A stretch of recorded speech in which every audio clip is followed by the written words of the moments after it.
Are you doing what you thought you would be doing in college, or how has that dream changed and evolved? It's interesting. Growing up here in D.C., one of the great benefits was the ability to see people of all cultures in all different societal spectrums. I saw African Americans be successful in politics, education, entertainment, athletics. And what that does is it gives you a vision of all the different tracks you can take to be successful. So when I went to Boston College, I had a dream of becoming a lawyer. And I didn't want to go into the business school because I knew the math would knock me out. So I wanted to major in something that was kind of business oriented, so I chose economics. The core courses that I was doing could also be applied to a communications major. I had economics, I kept that, so I was an economics and communications double major. Did you think you would be leading a company? Was this what you set out to do? The dream of being a general manager at a local TV station was cemented in a summer internship at WCVB in Boston.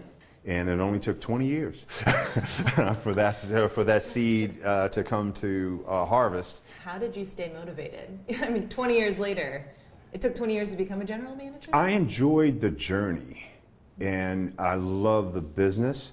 I chose to get into sales because as a student athlete, you really get used to pretty objective goals and achieving wins or losses based on what's on the scoreboard. And sales is the ultimate.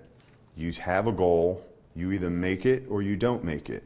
And then you also have the ability to have your income be directly tied to your performance. Was there ever a time in that path that you came to this fork in the road and you thought, I can continue down and try to become a general manager, or maybe I should do something else?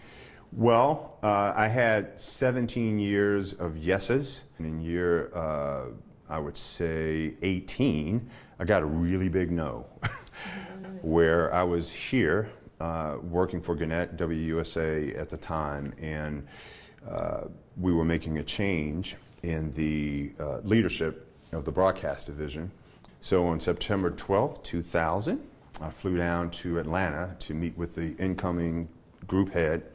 And this lesson is ask a tough question, be prepared for a tough answer.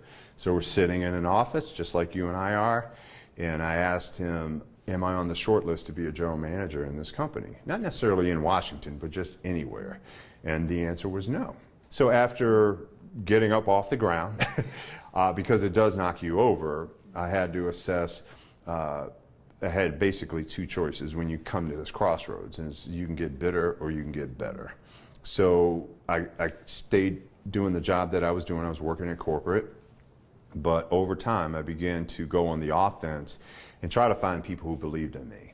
And ultimately, about 9 months later, it turned out that the people at Hearst Television were willing to take a chance on me. So I left Gannett and I joined Hearst Television for my first general manager's job. Now, we moved to Omaha, Nebraska, which actually turned out to be great, but that was the defining crossroads moment for me. What is one of the best pieces of advice that you got from them or somebody else throughout your life?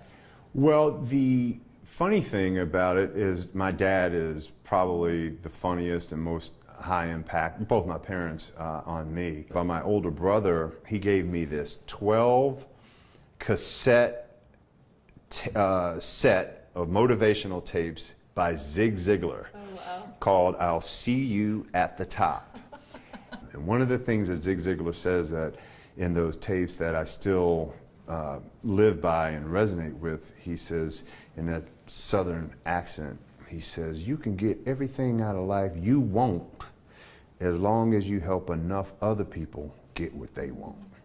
And that has been a very, very strong mantra that I've tried to live by. And if my tombstone only had 3 words on it, is helped others succeed, I'd be cool with that. I was running a marathon once, and I was talking to this experienced marathoner about how to tackle the race. And I said, so do you have any advice for me doing this for the first time? And the answer was, don't stop. If you can't run, you have to walk. Just keep moving. Don't stop. And the advice applies so well in life because there are moments where you don't feel like fighting anymore, or there's an obstacle, or there's a mountain. And the main thing is, don't stop. Keep trying to make progress. Even if it's one step, make another one after that. But don't stop. Don't ever quit. We talked about staying motivated as you were on your way here. Now that you are back in your hometown, you're general manager at the station that once told you no, how do you stay motivated now? You kind of have everything you dreamed about. It feels like, to me, time is starting to play a really important role. I have less time ahead than behind me. And when you start thinking about the number of people that are depending on you to be at your best, that's a motivating factor, along with Father Time, who is always going to win at the end. Knowing what you know now, what would you tell yourself at a younger age? I would say invest your time wisely. We all still have the same amount of time, 1,440 minutes every day. Einstein had 1,440 minutes, Elon Musk has 1,440, Bill Gates has 1,440, Ellen Bryant has 1,440 minutes. The question is, what are you going to do with those? So as a young person and as a student athlete, I spent a lot of time watching games and investing time with the leisure of competition and watching, but also participating.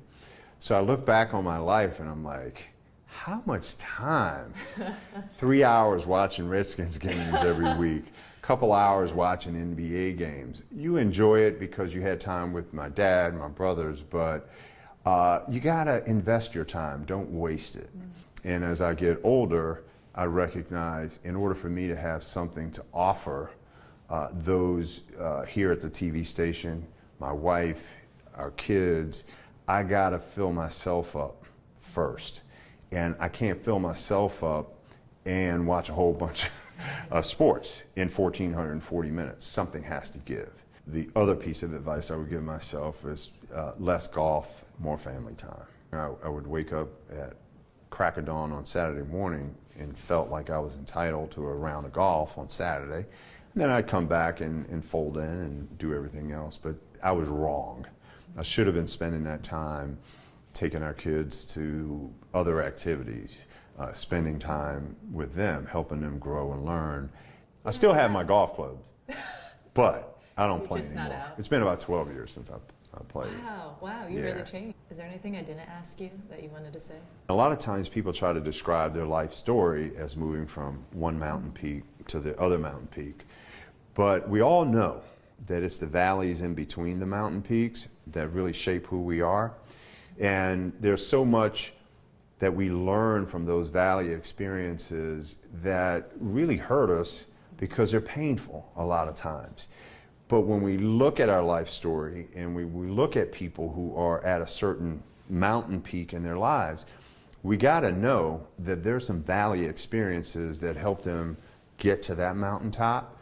The reality is, I'm so grateful for all the many mistakes that I've made, and I think about one out the box was getting married at 25 and being happily married for 45 minutes because I was completely ill prepared for being married, and then being able to bounce back from a divorce and to be married for 29 years with 2 kids. And it's just a small example of it's not how you start, it's how you finish.